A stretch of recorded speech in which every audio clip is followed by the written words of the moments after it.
I got so much motherfucking design on right now. Break it down, bring it back, make it clap. I got 3 old thoughts, new block, where that damn bitches on my line, and you know. Hai guys, kami dari kelompok 4 atau dari bab 4 akan membahas tentang perbedaan individual. Perbedaan individual dalam individu sendiri adalah hal yang wajar, yaitu mungkin ada perbedaan dari cara berpikir dan gaya belajar. Dalam buku psikologi pendidikan sendiri, kita sebagai pendidik atau orang tua peserta didik harus memperhatikan faktor psikologis pada anak dalam proses pembelajaran, yaitu 1. Intelijensi, 2. Emosi, 3. Motivasi, 4. Minat, dan 5 adalah gaya belajar. Pertama yaitu intelijensi. Intelijensi atau kecerdasan intelektual adalah suatu kemampuan mental yang berpikir secara rasional. Intelijensi ini tidak dapat diamati secara langsung, melainkan harus meliputi data fakta yang dimanifestasikan dari suatu proses berpikir rasional itu sendiri. Pandangan dari beberapa tokoh sendiri mengenai definisi intelijensi memiliki beberapa kualitas, yaitu 1. Bersifat adaptif, kedua yaitu kemampuan belajar, ketiga lebih merujuk pada pengetahuan yang telah dimiliki untuk menganalisis dan memahami suatu proses belajar. Yang keempat yaitu melibatkan interaksi dan koordinasi yang kompleks dalam suatu proses dari berbagai suatu proses mental.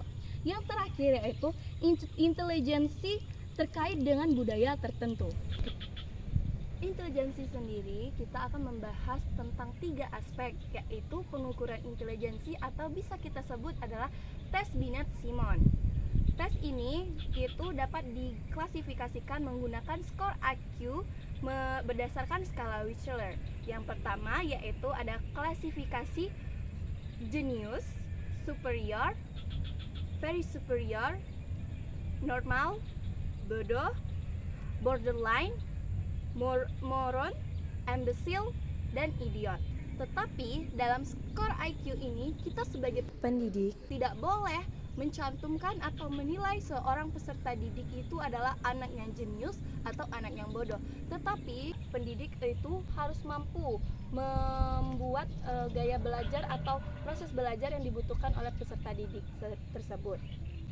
Yang kedua yaitu di intelijensi akan membahas tentang anak berbakat intelektual. Anak berbakat intelektual berasal dari kata give and talent. Give and talent atau anak berbakat intelektual ini yaitu adalah kemampuan yang unggul atau mampu mencapai suatu prestasi yang cukup tinggi. Yang ketiga yaitu terbelakangan mental atau mental retarded. Terbelakangan mental ini dapat dibedakan menjadi 3 kualifikasi. Yang pertama, kualifikasi ringan, sedang, dan berat. Baiklah, di sini saya akan meneruskan materi dari yang pertama yaitu intelijensi, yang kedua yaitu emosi. Emosi merupakan kondisi psikologis yang dirasakan sebagai perasaan positif maupun negatif yang dipengaruhi oleh aspek-aspek psikologi lainnya.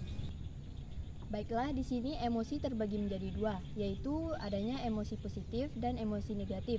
Emosi positif itu sebagai perasaan senang, gembira, dan ceria. Sedangkan emosi negatif itu seperti perasaan sedih, marah, dan lain-lain. Baiklah, materi yang ketiga yaitu motivasi. Motivasi didefinisikan sebagai keadaan yang membangkitkan atau mengarahkan dan mempertahankan perilaku seseorang. Di sini motivasi juga terbagi menjadi 2 jenis, yaitu motivasi intrinsik dan motivasi ekstrinsik.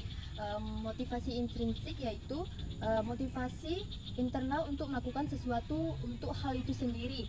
Sedangkan motivasi ekstrinsik yaitu keadaan yang menggerakkan individu untuk melakukan sesuatu hal yang lain dan dipengaruhi oleh efisien eksternal sebagai itu hukuman ataupun penghargaan. Yang keempat kita akan membahas minat.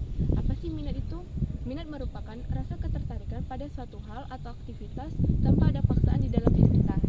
Minat juga terbagi menjadi 2. Yang pertama ada minat situasional, yang dimana minat ini dipicu oleh lingkungan sekitar kita, seperti kita menemui hal-hal yang tak terduga, hal-hal yang menantang, dan lain-lain. Yang kedua ada minat pribadi, di mana minat ini bersifat relatif, stabil, dan bersifat jangka panjang. Yang kelima kita akan membahas gaya belajar. Setiap peserta didik memiliki gaya belajar yang berbeda-beda. Ada seperti yang belajar menulis materi di papan tulis, menayangkan PowerPoint, mendengar penjelasan guru. Ini disebut dengan gaya belajar auditif atau auditory learners. Sedangkan ada peserta didik yang gaya belajarnya dengan membuat mind map, melakukan observasi, membuat ringkasan. Ini juga disebut dengan gaya belajar taktual atau taktual learners. Nah, yang terakhir kita akan membahas 5 faktor yang mempengaruhi proses belajar individu. Yang pertama, budaya. Budaya ini mempengaruhi tiap individu dan memiliki peran yang kuat dalam keberhasilan sekolah. Yang kedua, ada dampak budaya terhadap perbedaan. Karena perbedaan ini kita perlu mengkategorisasikan ada 2 budaya. Yang pertama, budaya individualistik, yang kedua ada budaya kolektivis. Budaya individualistik merupakan budaya yang menekankan bahwa semua orang harus mampu memecahkan masalahnya tanpa bergantung dengan orang lain. Yang kedua, budaya kolektivis, yaitu budaya yang menekankan bahwa pentingnya kelompok atau kerjasama sosial. Ketiga, ada jenis kelamin. Banyak perbedaan itu wajar, akan tetapi perbedaan itu menjadi masalah jika membatasi kinerja akademik baik perempuan maupun laki-laki. Yang keempat, ada perbedaan bahasa. Kita sebagai guru pasti akan menemui peserta didik dengan beragam-ragam bahasa mereka. Akan tetapi di dunia pendidikan hanya satu bahasa yang digunakan, yaitu bahasa Indonesia. Yang kelima, ada status sosial ekonomi, yang dimana prestasi belajar siswa itu berkoleransi dengan status sosial ekonomi orang tua mereka.